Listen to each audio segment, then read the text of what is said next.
Hi, my name is Brett from SteadyOptionIncome.com. Today I'm going to go over the aspects of developing what I call a 360 view of the market. Now, in the daily newsletter that goes out to our paid subscribers, we not only include market commentary, but also macroeconomic commentary. But today I'm going to focus more on market commentaries. This is the kind of commentary we send out to our paid subscribers. And this is just kind of going over following what we sent out in Friday's newsletter. And one of the things that's starting to play out in the market, and when I talk about the market, I'm generally referring to the S&P 500. And right here I have the Emini futures up. This is a weekly chart. One thing that's kind of playing out right now, maybe not kind of, but fairly accurately, is a pattern that's been common throughout the market since 2014 about. And then it has come into play in previous years as well. So you probably heard about sell in May and go away. And that is one part of it, but it's kind of like go away until when. So we're going to look more at that because selling put options or writing put options, it can't be done in isolation. So you want to have a general bias about the market so that you're not caught off guard and your stock price then goes and falls below your strike. Because if you're going to continue holding until expiration, of course, the stock is going to get put to you, but is that what you really wanted? So having the ability to develop some sort of bias about the market can help you with your positioning, your sizing, the types of stocks that you're writing options against. In this top chart here is the E-mini, and what we're going to look at is starting in 2016. So I'm just going to zoom in a little bit. So 2016 is starting right here. So we had that dip. We fell into February and then ramped out. And things have been going pretty well since then. So if we look at May, coming into May right about here. So if you sold in May, that was a good choice for a little while. And in the end of May, we got another ramp. We came back up. We fell into Brexit, of course, and then we ramped up again. So what does this mean, and what pattern is this following, and what can you maybe deduce about the future? So the pattern that I believe is playing out is this one where we ramp into July, which we're doing now, and then we kind of fall off the end of July or into August all the way into October. And if we go back, so I'm going to go back into 2014. Here we are in 2014. Here is July. So you can see here ramping up into July, and then at the end of July kind of falling down, not much, but watch the pattern play out. So if you would have been positioned for this, however that might be, and I'll talk about it a little bit. So if you would have been positioned for, let's say, the market coming down the end of July or down sometime in August, you would have actually been okay. You may not have captured this hump right here, but you would have been out when all this was going on into October. Now if we go into 2015 and go into July, so all the way over here, so we go up into July, there's May, here's June, and up into July. Then things start coming off towards the end of July. You can see we go down. Just going to move this over. We'll see how this plays out. And in fact, we go down all the way into October. Now, these are weekly bars, not daily, but the pattern played out quite well. So if you would have been positioned before July, knew this was coming, what you can do there with that information is adjust your sizing. So maybe you're not going in big. You're probably raising cash so that you can take advantage of any opportunities, and you're also just not heavily weighted into the market, kind of sitting on the sidelines a little bit, but also being prepared for any opportunity. So very good stocks will get slammed when this overall decline starts occurring into October. And those are going to present some great opportunities because they're obviously going to be some of the first ones to rebound.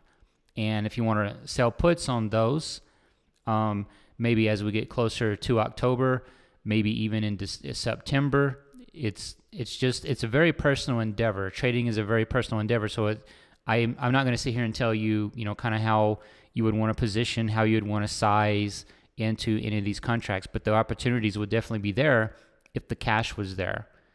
And then, of course, we look at this year, which we're over here. You can see we're ramping up into July. And will this play out again at the end of July or sometime in August? Then we fall into October.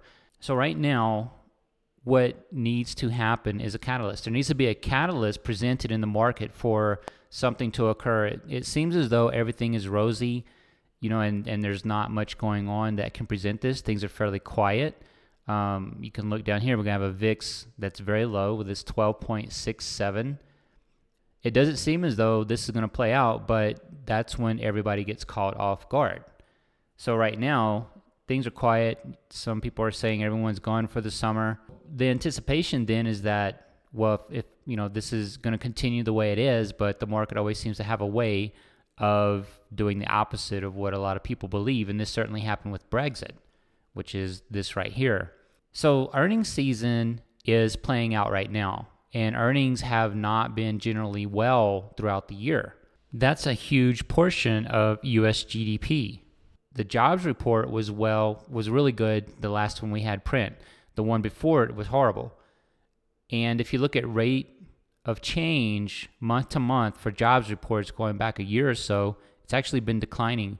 And the jobs ramp we had, this very good one, the last print, you combine that with the previous print, it's kind of a wash. And we're still in this rate of change decline with jobs. And if you don't have earnings growth, so earnings estimates have been coming down, so companies can beat. So there's this game going on, beat the estimate, which is not difficult because they keep getting lower and lower. That's going to drag on GDP. So I think there's great potential for this pattern to play out in July or August. And if we have bad earnings start printing, which is really bad, which is a lot worse than they have been, because again, we're going with lower and lower estimates that you have to beat, which is not much beating. The earnings just aren't there. And if companies start missing their earnings, then I think that can certainly be a catalyst to, at the very least, stop the melt up we're getting here in the S&P 500. So that is just a look at kind of where we may be. I'm definitely not saying this is going to happen. No one can tell you, what's going to happen, but there's just probabilities, there's patterns, there's ways that you may want to position yourself. I think cash is a good place to be, because with the S&P constantly climbing and everyone beating it up, it's the opportunity or the advantage of buying at this level is very small, while I think the risk is very large. So there's not a good ratio there between the opportunity and the risk to buy at these levels, because it's at all-time highs. So if it's kind of similar to if you walk into a store, you see a jacket you like, but it's at the highest price it's ever been. Would you want to buy it, or would you wait till it's on sale? Now, I think that kind of analogy doesn't apply directly to markets. It's kind of just shoved into an analogy, but I'm going to use it here. And I'm not going to say, well, when is it going to be on sale and I should go buy it? There's a whole bunch of other things you have to look at, so it's definitely not something in isolation. But I just wanted you to be aware of the potential pattern that could be playing out for the summer. And as an option put seller, what can you do to position yourself for this possible scenario? And I'm going to show you our site here. So this is steadyoptionincome.com. This is the page for our newsletter, and you can see here what you'll get. So we vet stocks with high premium. So we kind of remove all the time you'll spend trying to find those premiums. And on Friday's letter, even though the VIX is very low, volatility is low, these are usually negatives for premium. The market's at all-time highs. We still have 11 options on our list from Friday.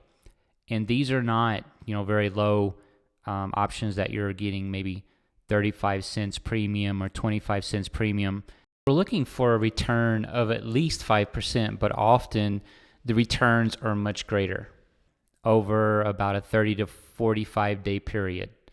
So these are still some very high premiums given what's going on in the market, and I think well worth the time invested in them.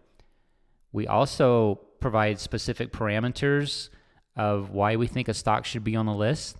And again, we have the macroeconomic and market commentary daily to provide this 360 view and help develop some sort of bias about the market and macroeconomic events in general. And then our pricing, our current pricing.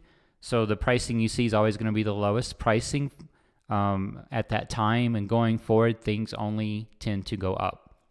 Now, additionally, you can see here you get a full free month for 6 months. Our course, which is this course here, how to make a steady monthly income selling stock options, and these are puts, selling puts. This course is $197, but when you're a monthly subscriber, after 3 months, you can get the course for 50% off, or if you buy a 6-month subscription after the first month, you can go ahead and get it for 50% off. And it will go through a lot of the philosophy of selling put options and the techniques that we use at Steady Option Income specifically. So again, that's a wrap up on where we believe things may be heading into the end of the summer. And if you're interested in subscribing, you can certainly do so by just heading over to steadyoptionincome.com. And at the top of the website, you'll see a subscription link right there. So my name is Brett, and thanks again for watching.